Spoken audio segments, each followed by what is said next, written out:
Hello guys, as you can see we're in the middle of nowhere in Stewarton and we have made it to Forgotten Worlds. So time to go in the UK's biggest retro gaming store. Welcome to a special episode of PS2 Mini Games. PS2 Mini Games.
Hello guys, welcome to PS2 Mini Games. As you just saw, quite a amazing store Forgotten Worlds is.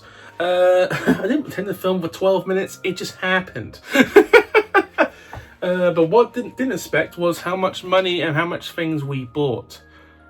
Quite a bit.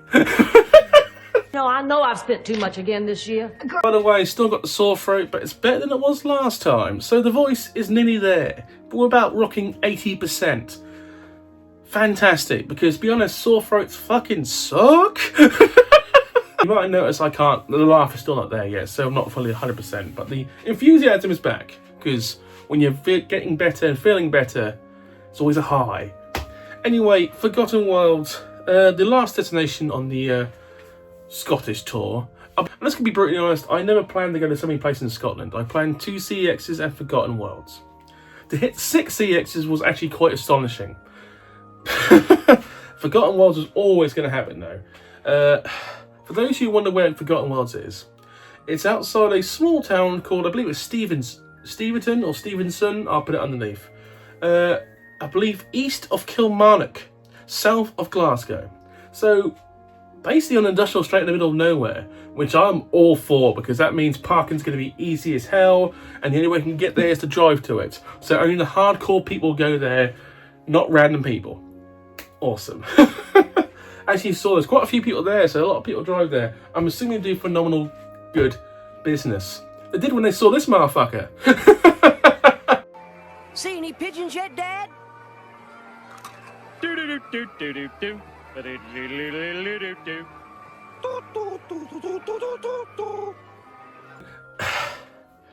Obviously, it goes without saying, I spent the vast majority of the Forgotten World budget on PS2 stuff, and we did acquire 11 PS2 games, which you'll see in part 2.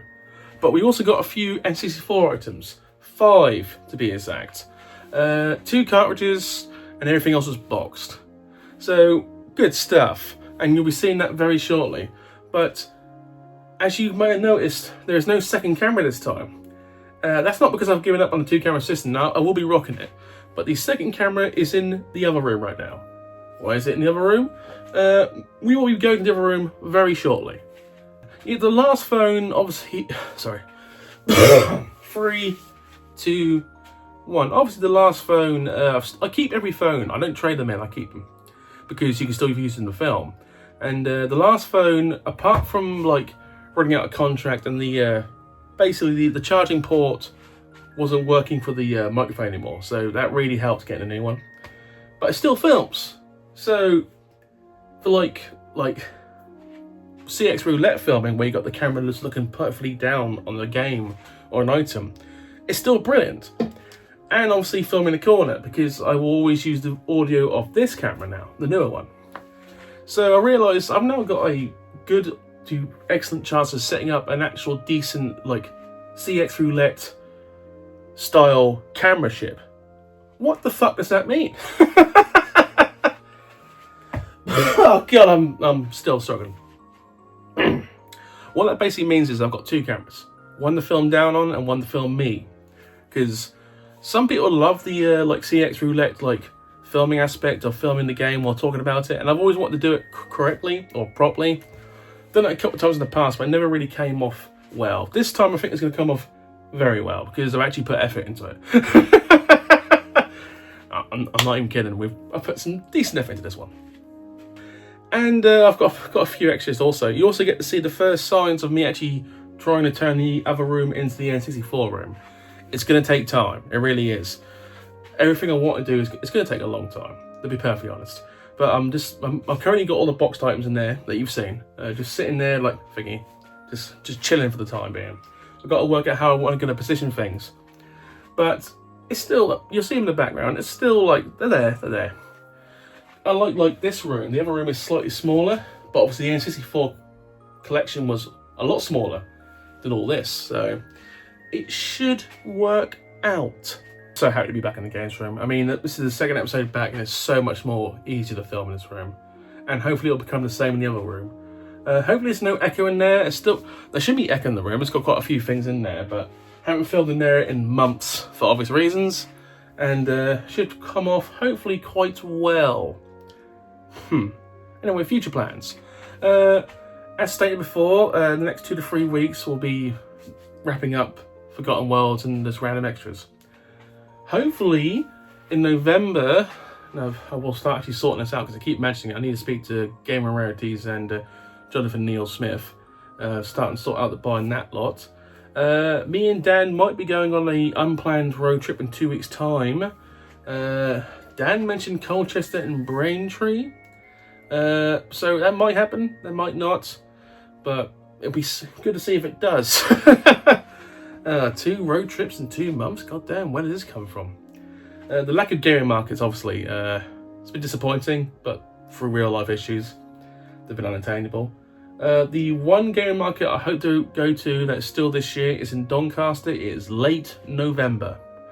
That might be unattainable, but it's an ambition. And ambition is good for the channel. Anyway, I'm really rambling. Let's just, what we're going to do, throw the commercial break in now. And on the other side of this commercial break, we will be in the other room. And hopefully things go quite well. So I'll see you on the other side of this. Your Olympic hero has arrived. It's true. Hey, think dyke, kid. You people have to be honored to have a man of intensity, integrity, and intelligence among you. Yes, I'd like a room, please. Sorry, no vacancy. Oh, that's okay. I'll take theirs. Here come my fans. Prepare to lay the smackdown in the all-new Hell in a Cell or in a high-flying ladder match. WWF SmackDown 2, Know Your Role for the PlayStation game console. You think you got what it takes, jabroni? I love this place. Rated T for teen. Welcome back to the episode, guys. So, as you can see, we've moved rooms. So this will eventually become the N64 room. I'm temporarily using it as a a presentation room or CX roulette room for many reasons. One, it's the first time I had 2 cameras set up for a long time, but 2 decent cameras.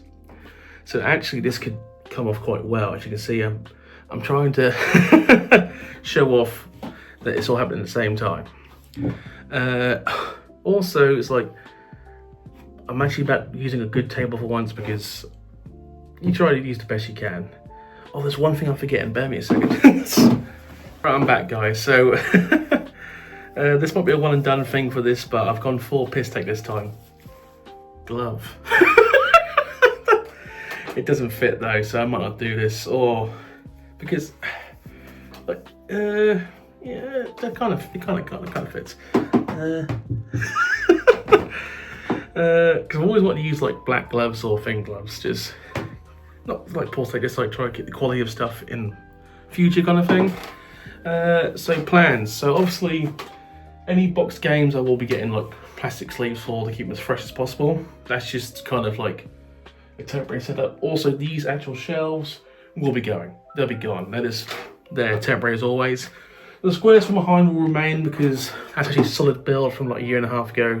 For those who remember the original games room, that's the original background. I'm just using it as like, for the controllers, I'm using it as a temporary setup. This originally was an actual like games room for me playing computer games. That's where the television used to be. Used to have a couch behind us, play all my consoles. That's what I used to do before I started a YouTube channel. I obviously use my space accordingly, if you will. For those who are obviously seeing on the camera right now, this is a random platinum version of Tony Hawk's Pro Skater. I'm just using that to show what it should look like, and hopefully, because I'm not seeing this very well because the camera, it comes up quite well. But we'll see what happens, because I'm not perfect and I'm learning. So anyway, as stated before, Forgotten Worlds was amazing for many reasons. So if this works and I like the setup, from now on, every time I show off games, I'm either going to do it from this room like this, or just from the other room if it's like a couple of things. But high quality stuff, definitely here, because I hope there's no echo. There probably is, because this room's not empty, but it's less filling than the other games room. So we'll see if that's the case. I hope it's not, but I can't fix everything, sadly. I'll try to fix that in post-edit. As stated many times before, I had a budget for Forgotten Worlds. The majority of it went on PS2 stuff, but I put aside a good amount of money for N64 stuff. Anything that I saw, I went, I like that, I want that, I need that. And we picked up a few things from Forgotten Worlds, 5 things. You'll see in a second as we just move across the show-off game, if you will. I did enjoy Forgotten Wilds. It was actually, if it's closer to home, I'll use it so much, nearly every week, but it's so far away, like 6 hours away from where I live. So it's like, it's not a one and done. I will go back next year, hopefully. Hopefully I'll take Dan, but it's one of those things where I had to stay somewhere overnight, because 6 hours there, 6 hours back, it's just not possible in one day. It is, but you'd be absolutely fucking knackered. So let's just move on to the actual games themselves, shall we? We'll just start off with the two cartridges. As you can see here, WCW Mayhem. Now, I did play the PS1 version back in the day, and that was terrible. So I can imagine the N64 game even worse somehow. This was released in, I believe, in 1999 in WCW, so this is like at the bad times where it's just going downhill. As you see, I paid £8 for it, probably more than I should, but it's one of those things where you go Forgotten World, you know you're going to spend a little more for certain things. It's just a cartridge. I can't really show this off very well because it's probably going to play. So let's move that across. Everyone knows my thoughts on WCW. So much potential wasted through greed, jealousy, and just stupidity. And if it was run correctly, it'll still be here now. Wrestling would have a viable second company. Well, third company of 8. Because, no, it would be second company because AEW wouldn't exist if WCW was still alive. That's just fact. Facts, even. The second cartridge game, as stated, Twisted Edge Snowboarding. I don't know what possessed me to pick this one up specifically, how you spell it, or even say it even. But I saw this and like, I haven't seen that before. So it's like, buy that now. If I had more budget left, I would have bought a lot more carts, but I wanted actually good quality stuff, just carts. So these two carts I picked because I've never seen them before, carts. I knew they exist, obviously, but I'm assuming this is a very good game, or was a good game. Debatable. But as of now, £6 pay, so £14 for two carts, as you can imagine. Now we get to the better stuff, the good stuff, the questionably good stuff. I'm going to do the boxed game. I'll do it in certain order. I bought. We'll do the box game first, if you will. So I bought one normal box game. I had a choice, a lot of stuff, but I went with this one for personal reasons. Because I mentioned before, I enjoyed this game as a child. Shockingly, still playable to this day if you do the actual like championship mode. And the amount of hours I've gotten out of this sports game actually should show this game is actually pretty good. And that is Boxed Nagano Winter Olympics 1998. This actually, till this day, is an enjoyable game for many, many reasons. Played it a lot when I was a boy. The actual mode is not that easy. It requires strength, like timing, like button pressing, especially when you're doing bobsled. My God, the timing of the bobsled. It took a long time for me to become like win the championship mode, where you got to basically be most points after 7 events, and that's mainly down to the show jumping. So I think I mentioned before, the championship mode of this game is snowboarding down slalom, so down a hill snowboarding, followed up by I believe 500-meter figure skating. So obviously end-to-end figure skating. Followed up by snowboarding half pipe, which is where you just do the twist and the somersaults. Stupid. I wasn't very good at like coordination back in the day, so when you get a little older, you can start button comboing. So that was also one of my weakest events. I believe the 4th event was jumping, ski jumping. So you jump from off and it's obviously trying to land flat on the ground. By the way, in real life, an incredibly brave sport. Then the next one, the 5th event, was my downfall, which was the ski jumping aerobatics, where you just jump up and you just do all the flips in the air. And it's because to this day, I don't know how to land it. The button I've got to Google it one day, how to land it, because I never landed properly. Never could. The penultimate event, bobsleigh, 4-man bobsleigh. I learned that, and the last one was downhill slalom, skiing slalom, and I always won that. And over the 7 events, you would see who gets the most points, where the half pipe and the ski jumping was the problem for me. Until about maybe like 6 years ago, when I just played it like for funsies again and actually won. And wait a second. Sorry, I got a bit of a sore throat still. simply put, the amount of hours I put to this as a boy, and I finally like beat the championship mode, got a special place in my heart, this game. Obviously it's in phenomenal condition, actually saw £30 paid, well boxed, fantastic condition, it really is, and generally shockingly good sports game to this day. And I'm very happy to have it. So we're just going to slide that over here out the way of the camera.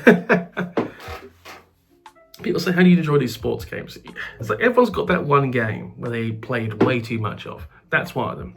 Super Ghouls and Ghosts is one of my favourite games ever, and I've just got to play too much of it, and I finally beat it when I was a boy, so that kind of thing. Anyway, the next item is not a game, but it is boxed. So as you saw in Scotland, I managed to find the yellow, the black, and the gold controller. All reasonably good condition. They all work, by the way. I've tested them all, so I got really lucky. But so many different colour controllers. But I mentioned, obviously, in an episode, I believe I mentioned the last episode in Paisley, that the boxed goodness for N64 actually is what I'm looking forward to find the most, because nearly everything's boxed, and like big bulk boxed. Nintendo boxed in like the 90s, do everything. Henceforth, when I saw this, I bought it immediately. As you can see, it is a boxed black N64 controller. Obviously, foresight, if I knew this was going to be there, I would never have bought that. But it's like, I saw it and went, I've got to get the boxed one. Especially when it's in such good condition. Once again, Forgotten Worlds are going to have such amazing condition stuff, and this is one of them.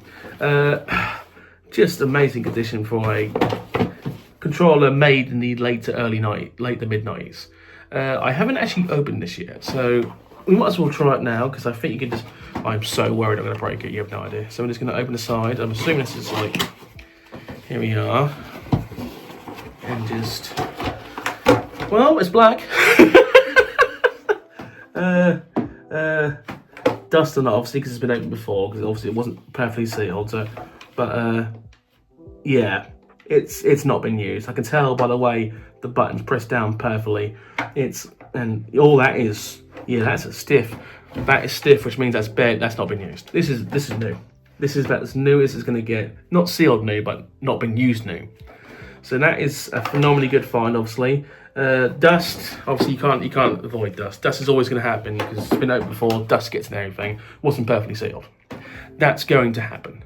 But this is always the petrified part for me, getting it back in the box without breaking things. Lie flat.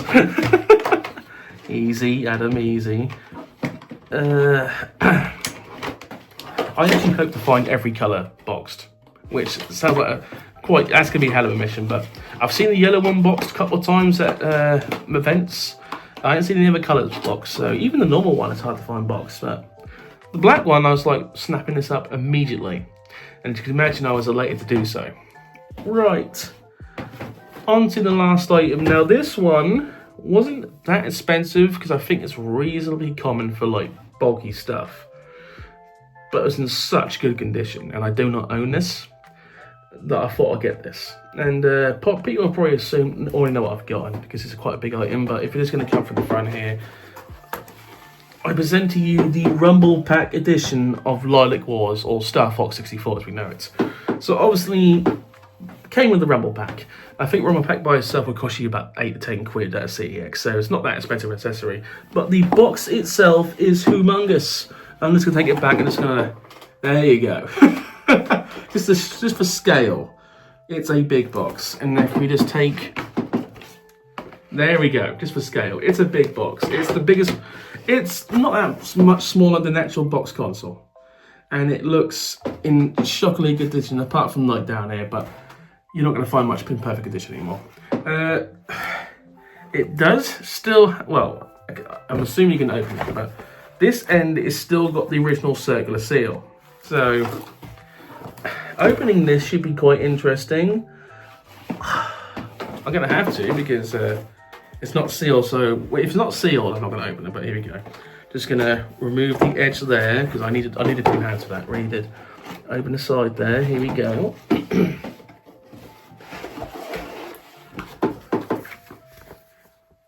Fucking awesome.